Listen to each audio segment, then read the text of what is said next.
State Representative Yvonne Selcer, Congressional District 3 candidate Sharon and Tim O'Brien, and humorist Jon Spade's father Duffy. I can't stand it. Now on Democratic Visions, here's host Tim O'Brien. Welcome to Democratic Visions.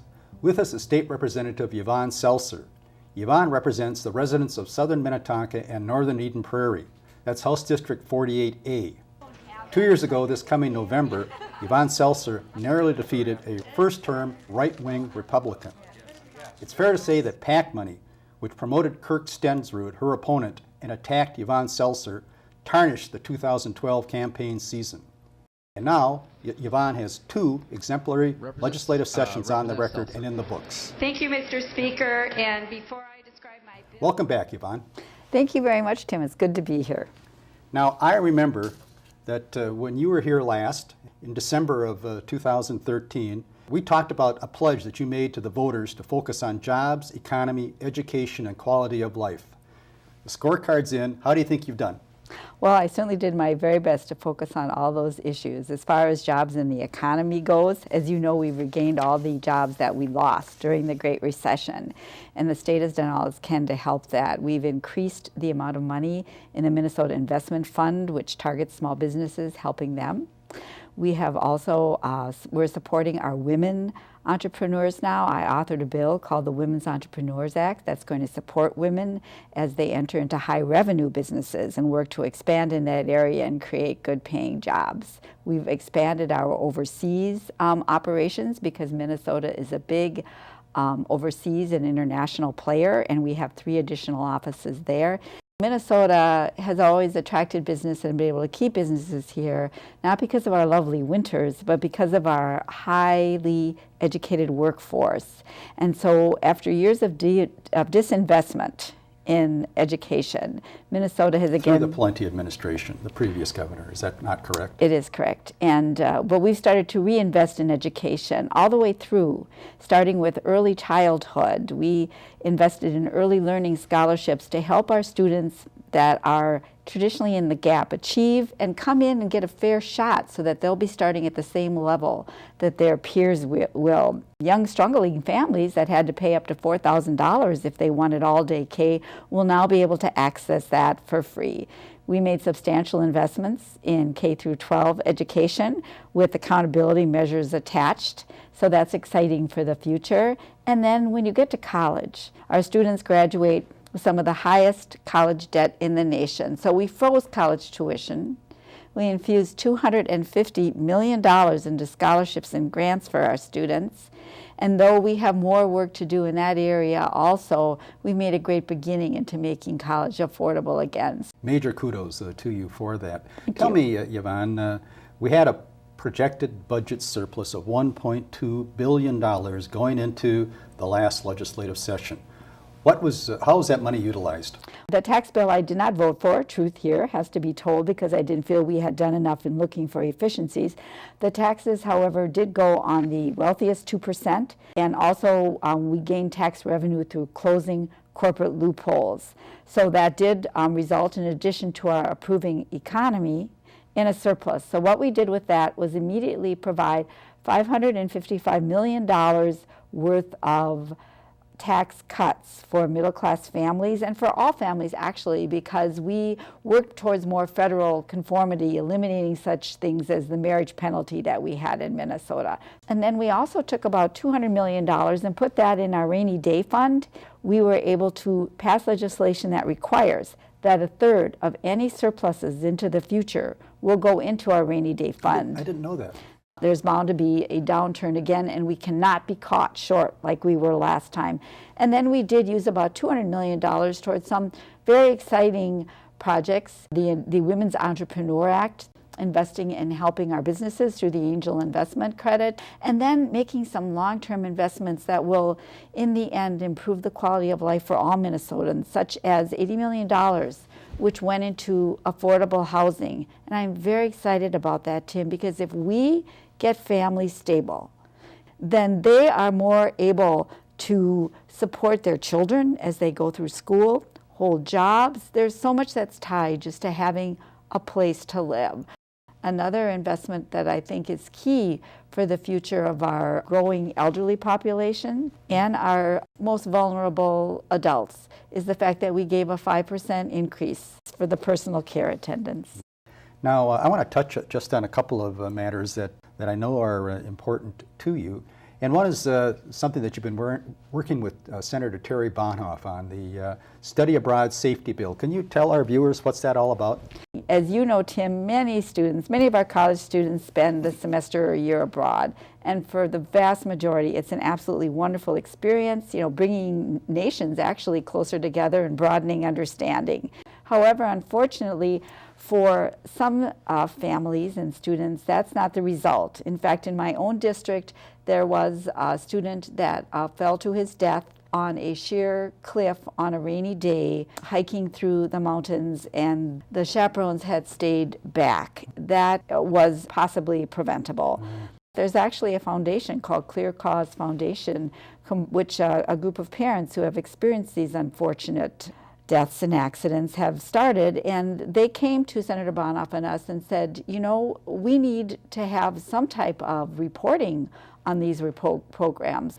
There are no national and no state regulations at all governing this multi-billion-dollar industry. In this particular case, Senator Bonhoeff and I were thrilled to pass a bill which will require that all the post-secondary institutions in Minnesota that receive state funding need to report on the safety records of these study abroad programs, and that parents and families and students need to be made aware that this information is available so that folks can go now either to the Secretary of State's website or the Office of Early Learning's website, take a look at the safety records and make an informed decision.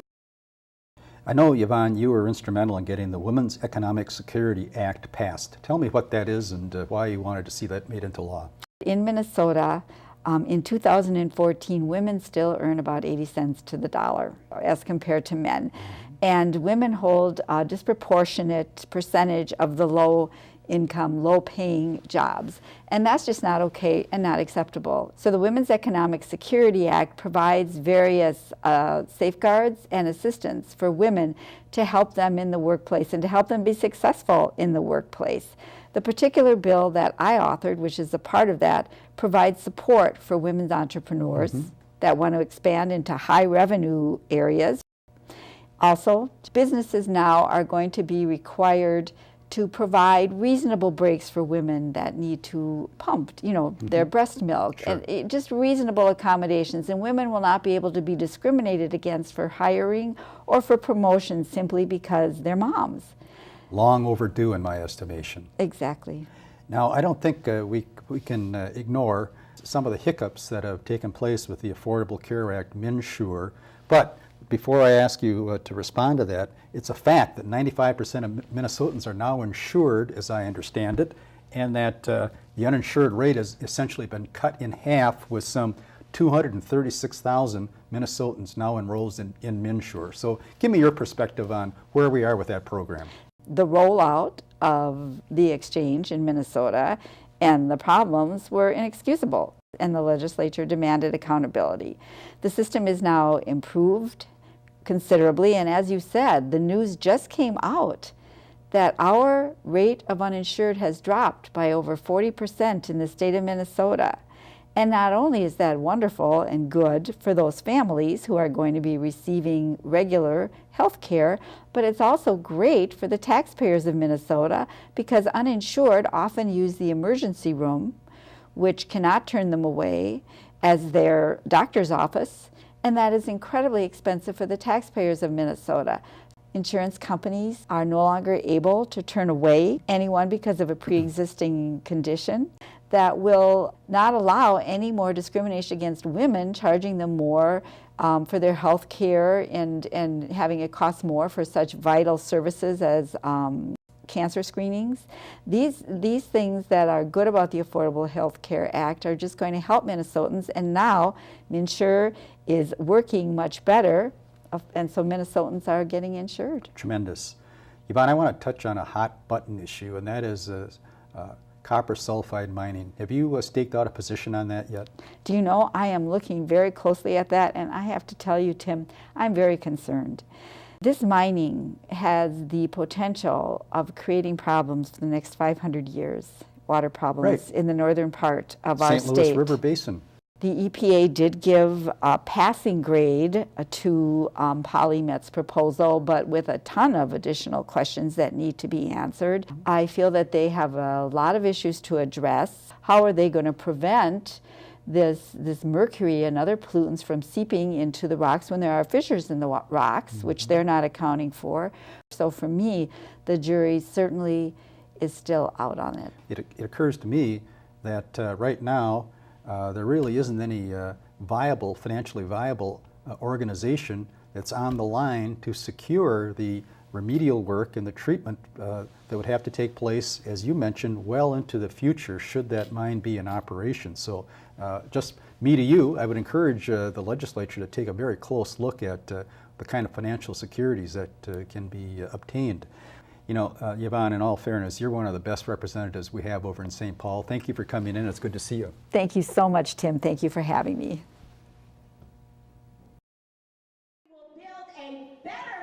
Congressional District 3 Democrats first met Sharon's son in her 2012 bid to win the DFL endorsement to run against Eric Paulson. Sharon's son and her campaign team were passionate, enthusiastic, and pragmatic, but Brian Barnes won the DFL nod. This year, the story was different.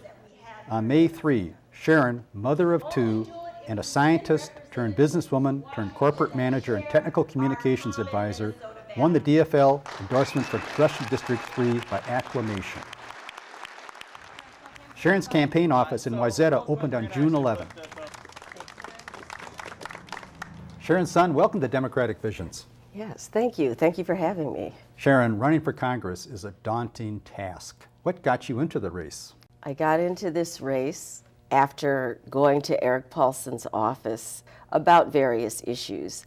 The last time I went there was a group of seniors that went in to talk along with me about his decision to vote to voucherize Medicare and to put Social Security on the stock market. And the seniors afterwards asked me to go to coffee because we saw that Eric Paulson was not going to listen to us. And they said, you know, we think that you can speak for us. I thought about that, and I thought about my son who has special needs, and I've worked in the special needs community advocating for parents who had children who needed support and who are valuable to our community. I made the decision that this is a fight that I needed to stand up for families, for working families, for children with special needs, and for our seniors. Sounds like he gave you the Tea Party refrain, voucherize Medicare, in other words, limit Medicare, and put Social Security into the stock market and see what happens. I mean, that's essentially what that means, doesn't it? Right, right. Eric Paulson is voting to support big businesses and cutting investment in our communities for our families, our hardworking people. Now, Sharon, I know you have an active and impressive campaign. What are the top issues that you're going to be focusing on as you go forward? Number one is education. I want to go to Washington to fight for early childhood, for making sure that the government stands up to its responsibility for special education. It should be paying 40% of that. It's not doing that. Never has it? It never has.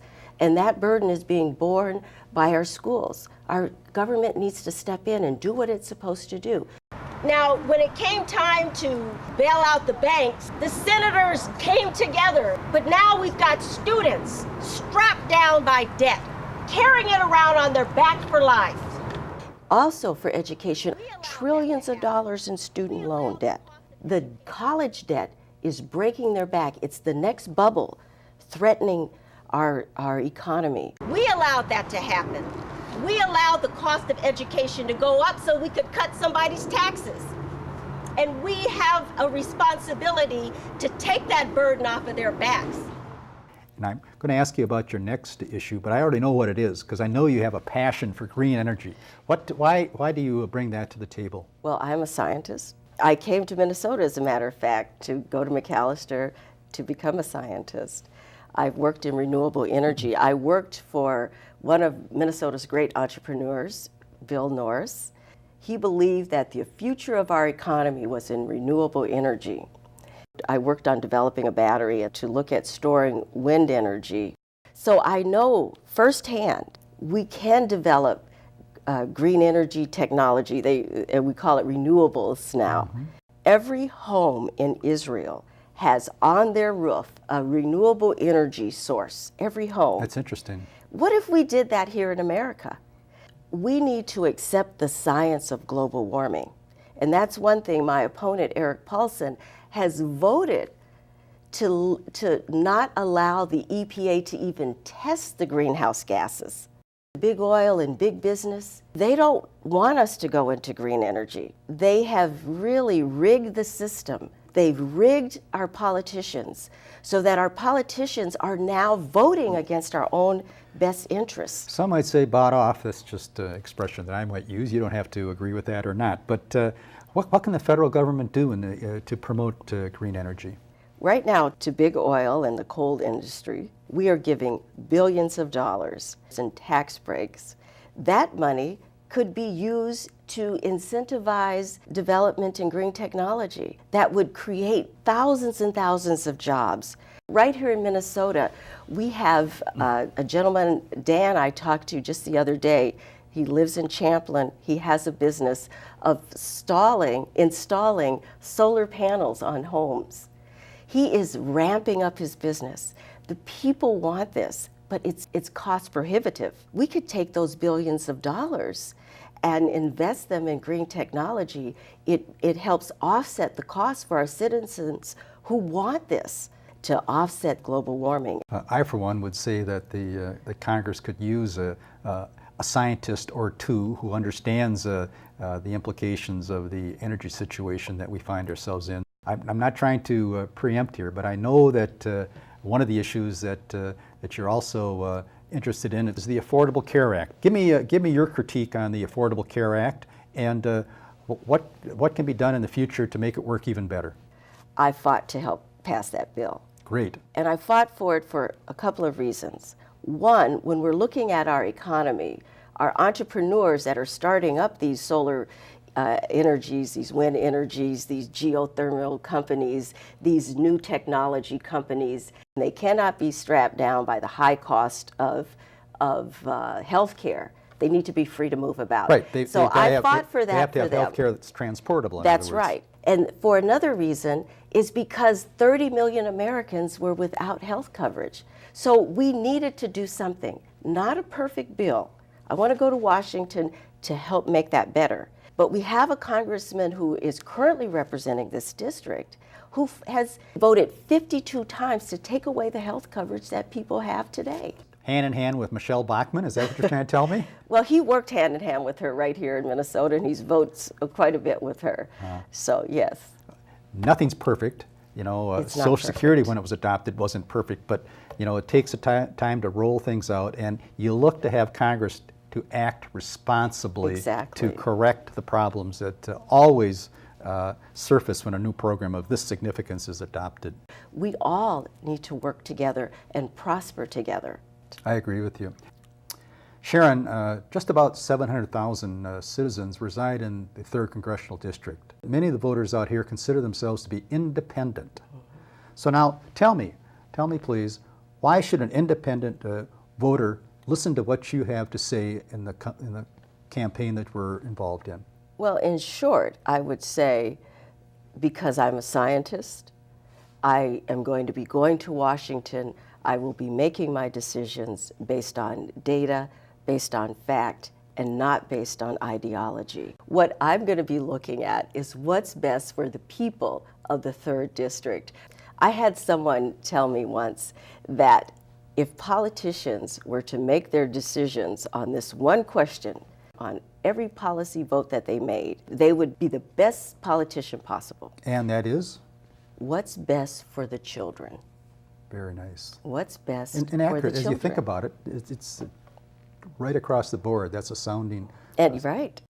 Okay, tell me, between you and me, okay, we'll throw our viewers in there. How do you plan to win this thing? It is possible. It's possible because President Obama won this district twice. It's possible because of the 35 electeds that we send to the state from this district.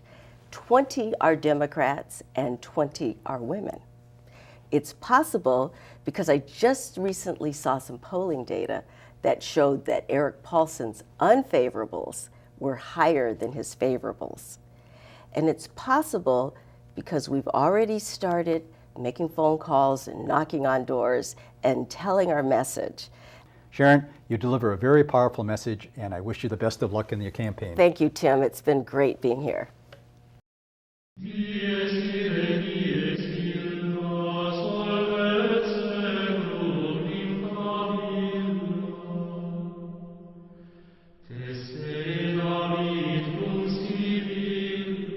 Earlier this year, producer Jeff Straight got together with improvisational humorist Jon Spade. Jeff had a conversation with one of Jon Spade's characters, Father Duffy, a parish priest from New Brunswick, Canada. I am delighted that you're here with me right now.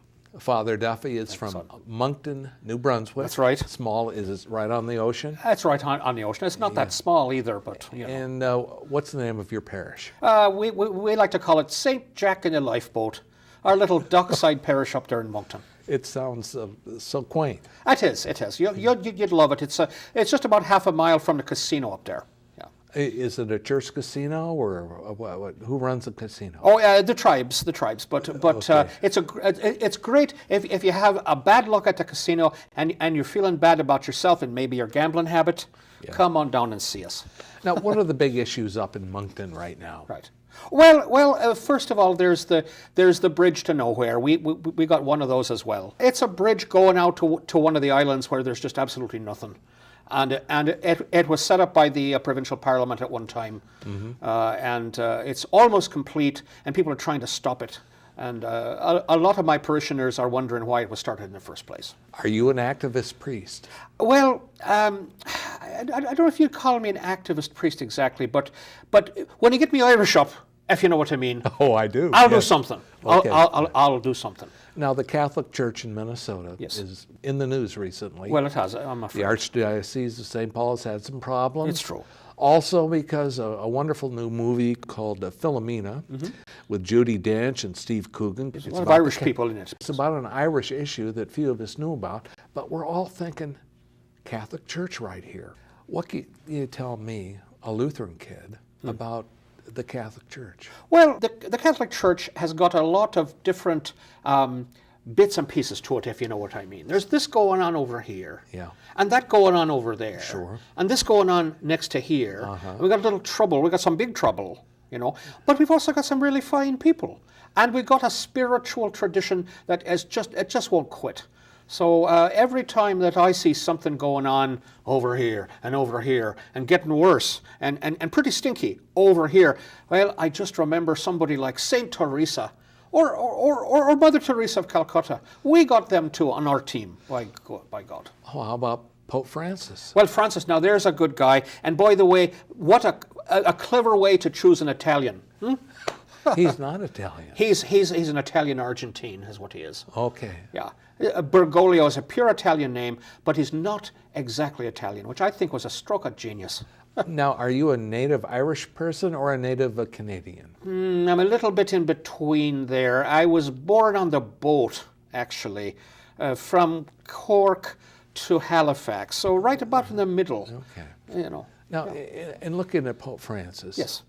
I think you are his kind of priest. You're a man of the people. Yeah, certainly. I try to carry the message, you know, and I try not to be too like this. You know, because a lot of us have a reputation for this kind of a thing, you know, shaking the finger. Well, some of us Lutherans could have used a little bit more of this. What do you think? Oh, back in the 16th century, I think you could have. Why, by golly. Well, yeah, little rascals. Well, yeah, one ran priest- away, didn't you? Yeah, I did. Well, Martin Luther, Yes. a priest, former priest, And you're always a priest, once a was priest. by the really way. good with a hammer and a nail and some theses nailed on a church door. Yes, indeed.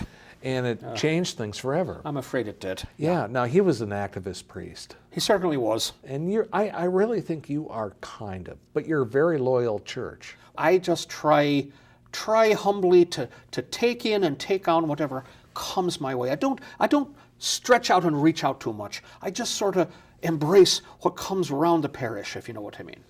Now, what can you tell me, an activist Lutheran who Yes. goes to a Methodist church on occasion? That's can very you- Protestant to be doing all that, yeah. Will I be welcome in a Catholic church if I show up? You know? Well, of course you will. Of course you will, Jeff. And so I shouldn't have any fear even these days. Oh, I don't think so. There'll be a few, a few gossips in the back saying, "What's he doing here?" Yeah. But in general, what you want to find is you just want to find these wonderful folks in the pews that are just going to embrace you, and they may whisper in your ear that you might want to think about what we call RCIA, the Rite of Christian Initiation of Adults, which is becoming Catholic. If you know it. Oh, really? Okay. You could open yourself up to it. But will my fellow Catholics detect that cross that I'm carrying Oh, they'll throughout see my it. life? They'll see it a mile away. They will. Oh, they will. Yeah. It's kind of a happier church than I think the Lutheran. Well, we got our guilt thing, but we got stuff we can do about it that I don't think you have quite as many different things to handle the guilt as we do. We got plenty of guilt, as you know. Sure. Oh, Yeah, cool, yeah. sure. But we have sacraments to take care of it, and it seems to me that Protestants mostly have to read books about it or something. Father Duffy, why are you in Minnesota? What brought you here? Oh, there's a little ecumenical gathering that we're having at the Jesuit residence. Really? Yes, and I always like to be among Jesuits. They're smart fellas. They all got like 5 PhDs or something. I always pick up something from them I can use. Sure. Yeah. Do you ever read America Magazine? Oh, it's a very good magazine, isn't it? It is, yeah.